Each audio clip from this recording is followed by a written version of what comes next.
Hey, what's going on, guys? I'm back again with another video for you. First and foremost, I'd like to say thank you to everybody that subscribed. Thank you for everybody that reached out to me. Thank you for all the comments. Definitely appreciate it. If you're not subscribed, definitely hit the subscribe button. Definitely hit the thumbs up button. I would really appreciate it. It definitely helps out big time with the YouTube algorithm. But let's get right into this. So basically, I wanted to make a quick video. This is for anybody who's going out to buy their first vehicle, or first vehicle new or used.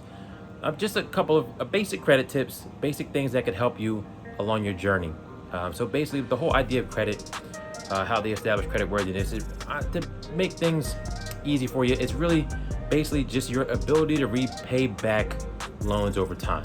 It's your ability to make payments over time, basically, is what the credit kind of breaks down to. So there's a couple of things that I want to get into. First and foremost, if you have any credit card bills, pay anything that you have credit-wise. Make sure that you make all of your payments on time.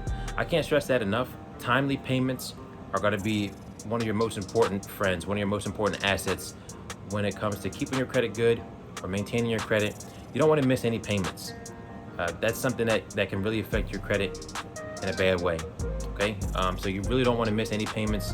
You do whatever you need to do to make sure that you make your payments on time.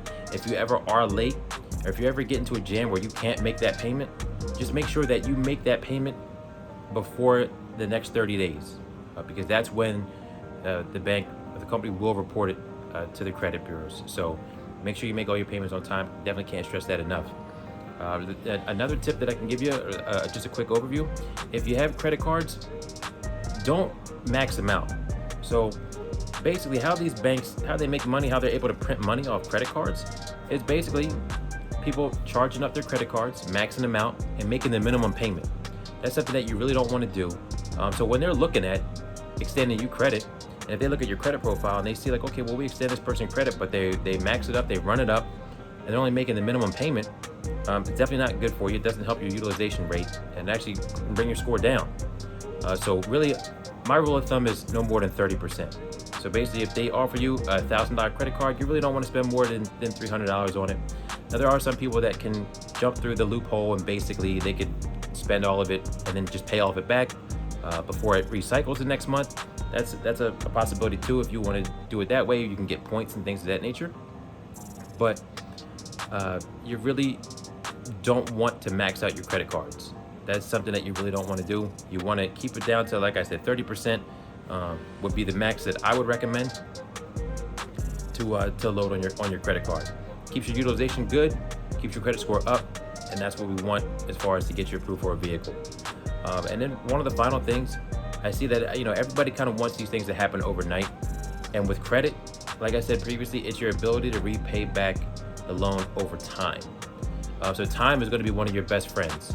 So the longer that you go, and when you be persistent and consistent on paying these bills on time, over time, your credit score is going to go up. Okay, that's another thing that's really going to help you in the long run. Now, there are ways where you could piggyback on other people's credit, trade lines, and things of that nature that can help you go up faster. But in the general theme of how credit works, it's just your ability to repay back the loans over time. So you don't want to miss any payments. You want to keep your credit utilization low, no more than 30%, and you want to continuously do that over time. And when you do that, you'll keep yourself in a great position.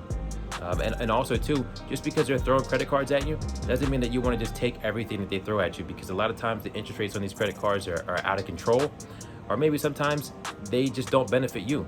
You also want to pick certain cards when they offer them to you that have some type of benefits. What's in it for you? Once you get your credit into a good enough position, you start to dictate to the banks what's going on, not the other way around. So you definitely want to keep that in mind. There's just some quick things I wanted to put out there, because I got a lot of feedback. And like I said, I appreciate everybody. If you have any questions, definitely put them down in the comments. Let me know what you guys think, and I'll catch you guys on the next one.